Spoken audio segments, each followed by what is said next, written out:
when I think about the case in terms of supporting a Joe Biden presidency or being okay with Joe Biden continuing to be the nominee, I'm looking at a watch, and I'm looking at a clock, and I'm looking at a calendar.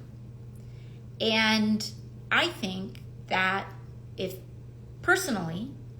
people want to have this conversation 6 months ago, 8 months ago, a year ago, it's a very different landscape of logistics. Every single person, I shouldn't say every single person, I'm going to say in this class of people that you see coming out now, right? If you're an everyday person that has this opinion, I'm not coming for you.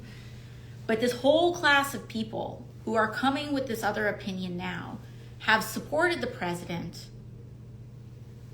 the entire time. And many of those people are the same people who closed ranks around anybody who even wanted to raise this conversation a year ago. Fine.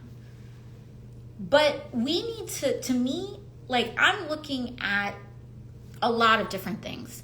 And I want to communicate some things, even if you don't, particularly the case for even if you don't support the president continuing as the nominee on substance, merits, policy, etc. Let's take that aside, right? What day is it right now? July 17th? I've been working like a bunch. So I think today is July 17th. I'm sure someone will correct me in the comments if it's not.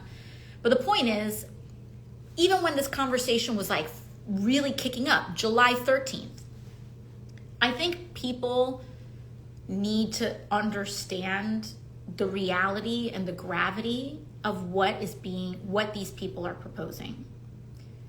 And I'm not saying this is all a reason not to do it, but I do think that people are talking about this without having two eyes wide open as to what this really means. The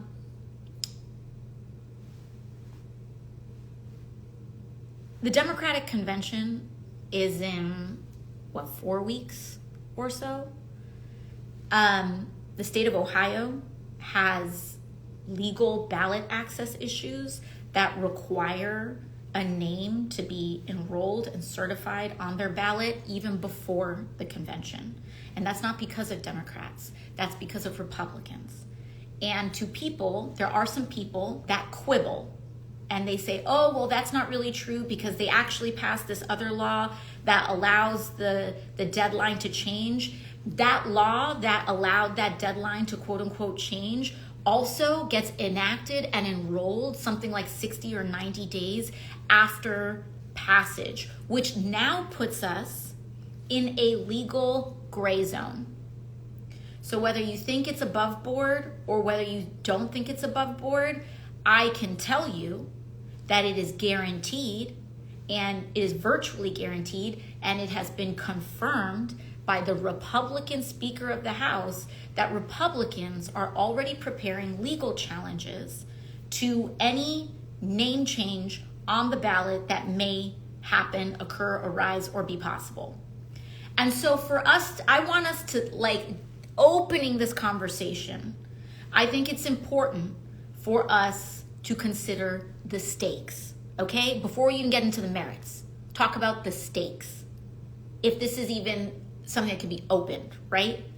And what we know is that we can virtually guarantee, Mike Johnson came out and said that they're absolutely preparing legal challenges to wherever it's possible. And I want to tell you, those legal challenges are most viable where? In the same handful of swing seats that are needed to win the presidency. I'm not saying every single one is counted out, but I am saying that's what's at the table. And guess what? Republicans, they mount that legal challenge. The possibility of our elections being decided by a Supreme Court ruling skyrocket. Okay? I'm not here to use fear. I'm not saying this to use fear to dissuade people out of their position. But I need us to understand the stakes, okay? And that's point number one. Like, I can tell you that I have been, and I want to tell you also why I'm telling you this, is because the last 2 or 3 weeks of members of Congress or quote unquote Democratic sources or what have you going on background and, how did a filter get on here? Oh my God. Okay, I think I turned off. Sorry, guys. The possibility, and so what's really upset me is that these conversations, I believe in transparency. At the same time, litigating like huge conversations among people of power in public can dramatically hurt our chances depending on the outcome of that conversation. And so sometimes certain conversations are best held in private, especially if there's ambiguity or a lack of decision on it. And so what I see right now, and I want you all to know, is that over the last several weeks, there have been lots of Democrats who have been giving little anonymous quotes to the press, to some journalists, to print. And I'm not here to knock the press on it. I'm here to knock my colleagues on it. Because to me, I think that's, and I'm sorry, I'm going to say it because it's after midnight, that's bullshit. Like, if you have an opinion, say it with your chest and say it in public. But the idea that you are an elected official and you are supposed to be responsible for a community and you're just going to like text some journalist on the low and say, this is what I think, but don't put my name next to it. What are you here to do?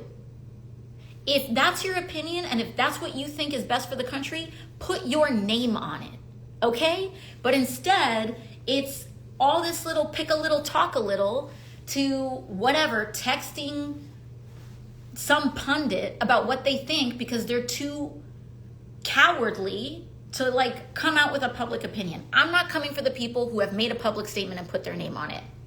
Like, Lord knows, I've done plenty of that myself. I'm talking about people who are too scared to say what they want to say in public, but somehow not afraid to say what they want to say to a journalist so long as they promise not to use their name. That's a bunch of horse shit. And then there was recently a quote unquote senior Democratic leader that said, I'm just resigning myself to a Trump victory. Leave your seat. Leave. Just leave. Like, that is so garbage. That is such a fundamental lack of leadership. And I don't care what party you're from. Like, just leave. Like, just go work for a lobbyist. Go cash in on Wall Street if that's what you feel. Like, why keep that seat warm? This job is hard. It takes a lot of effort. You're resigning yourself to losing? Why don't you just turn in your keys early and give it to someone who gives a damn? Anyways, moving on. Number one is the legal viability. Number two, I don't think people understand what it takes in terms of running a presidential campaign. And I'm going to say what a lot of these folks aren't saying. I'm just going to say it. If you think that there is consensus among the people who want Joe Biden to leave, that they will support Kamala, Vice President Harris, you would be mistaken. And I'm going to say that because if they're going to come out and say all their little things on background off the record, but they're not going to be fully honest, I'm going to be honest for them. I'm in these rooms. I see what they say in conversations. A lot of them are not just interested in removing the president. They are interested in removing the whole ticket. Am I here to guarantee that that is what is going to happen, or that is what will happen? I can't tell you that, because as we all know, politics is insane. Anyone who tells you 100% what's going to happen is lying to you or engaged in an enormous amount of hubris. I'm not here to tell you that if Joe Biden is the nominee, he's definitely going to win. But because I don't think if anybody is the nominee, we're definitely going to win. Okay? And I understand where we want to talk about hedging bets, but I do want you to know what gets uncorked.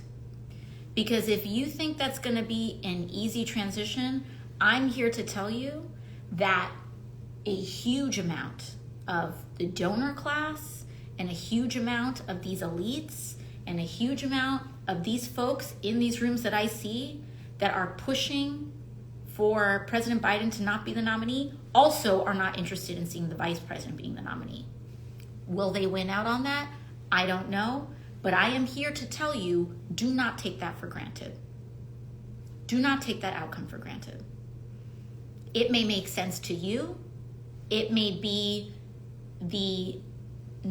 sorry guys, I don't know why this keeps happening. It may make sense to you. It may be the logical thing, but I'm here to tell you that that is not a sure thing. And so what is the other it is still a possibility, right? Let's look at our open possibilities, right? And by the way,